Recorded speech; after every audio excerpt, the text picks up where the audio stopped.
நீ அவரை தேடினால் உனக்கு தென்படுவார், நீ அவரை விட்டு விட்டால் அவர் உன்னை என்றென்றைக்கும் போயிடுவார். இந்த வசனம் படிக்கும்போது ரொம்ப சூப்பரா இருந்தது. ஏன் தெரியுமா? நம்ம சொல்லுவோம்ல, நம்ம ஒரு விஷயம் வேணா நம்ம தேடி போனா தான் அது நம்மளுக்கு கிடைக்கும். இயேசுவும் அதே தான் நம்ம வாழ்க்கையில சொல்றாரு. நீங்க நினைக்கலாம், வாரத்துல 6 நாள் எப்படி வேணா இருப்பேன், பைபிள் என்னன்னு தெரியாது, ஜெபம்னா எனக்கு தெரியாது, நான் ஏசப்பானா தெரியாது. ஆனா 7ஆம் நாள் ஞாயிற்றுக்கிழமை மட்டும் வந்து உட்காந்து ஏசப்பா எனக்கு ஹெல்ப் பண்ணுங்க, ஏசப்பா ஏசப்பா எனக்கு உதவி செய்யுங்கன்னா என்ன சொல்றாரு அவரு? கிளியரா சொல்றாரு பாரு. அவரை தேடினால் உனக்கு தென்படுவார். கிளியரா சொல்றார்.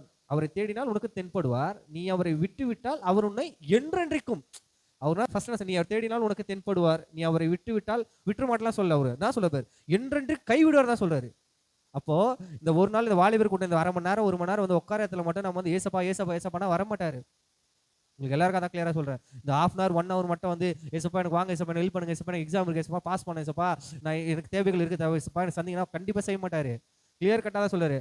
அவரை தேடினால்னா முழு லாஸ்ட் வீக் நான் சொன்னது, கர்த்தரை முழு இருதயத்தோடு முழு ஆத்மோடு முழு பலத்தோடு அன்பு கூறணும். உன்னோட எல்லா இதுலயும் அன்பு கூறணும் ஏசப்பாவை. இப்ப அதே தான் சொல்றாரு.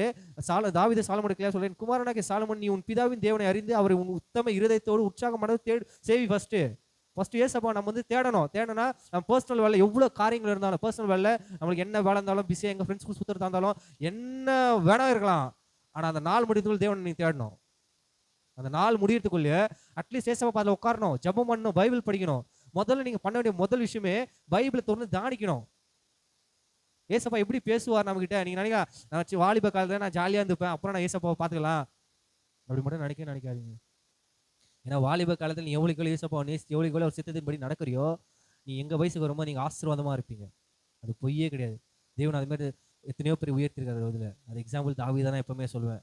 தாவீது சிறு வயதுலேருந்து ஏசப்பாவுக்கு பயந்து நடந்தாலாம் அவனை அரசனாக்குனாரு. அதுவும் தாவீதோட ஸ்பெஷாலிட்டி என்ன தெரியுமா?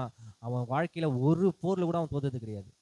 நம்ம வாழ்க்கையில எத்தனையோ தோல்விகள் வந்திருக்கலாம், எக்ஸாம்ல ஃபெயில் ஆகிருக்கலாம், வேலை கிடைக்காம இருக்கலாம், ஃப்ரெண்ட்ஸ் நம்ம ஒரு மாதிரி பார்த்துருப்பாங்க, ஏன்னா தப்பா பேசியிருப்பாங்க, சண்டை போட்டிருப்பாங்க, எல்லா காரியங்களும் லைஃப்ல இருக்கும். ஆனா அந்த எல்லா காரியத்தை விட நம்ம தேவன் தான் முக்கியம் நீங்க இருந்தீங்கன்னு வச்சுக்க, நீ எங்க விழுந்தியோ அங்க ஏசப்பனை தூக்குவாரு. அது என்ன காரியமானா இருக்கலாம், உனக்கு படிப்புல இருக்கலாம், வேலையத்துல இருக்கலாம், உனக்கு படிப்பே வரலாம், எக்ஸாம்பிள் ஃபெயில் ஆகிருக்கலாம், ஏசப்பா என் வாழ்க்கை என்ன ஆக போகுது, எனக்கு வயசாகினே இருக்கு, நான் வேலைக்கு உனக்கு கிடைக்கல, என்ன காரியம் வேணா இருக்கலாம், ஸ்கூல்ல விட என்ன காரியம் வேணா உங்களுக்கு இருக்கலாம், எவ்வளவு பிரச்சனைகள் இருக்கலாம், எனக்கு இந்த சப்ஜெக்ட் வரல, அந்த சப்ஜெக்ட் வரல, நான் எனக்கு கஷ்டமா இருக்குன்னா நீங்க நினைச்சிருக்கலாம். ஆனா நினைச்சா மட்டும் போதாது. உன் ஃப்ரெண்ட்ஸ் கிட்ட சொன்னா வேஸ்ட், உங்க மிஸ் கிட்ட சொன்னாலும் வேஸ்ட். ஒரு தான் புரிய வைப்பாங்க. ஆனா அந்த புரியுற சிந்தனை எப்படி உனக்கு வரும்? ஏசப்பா தான் கேட்கணும்.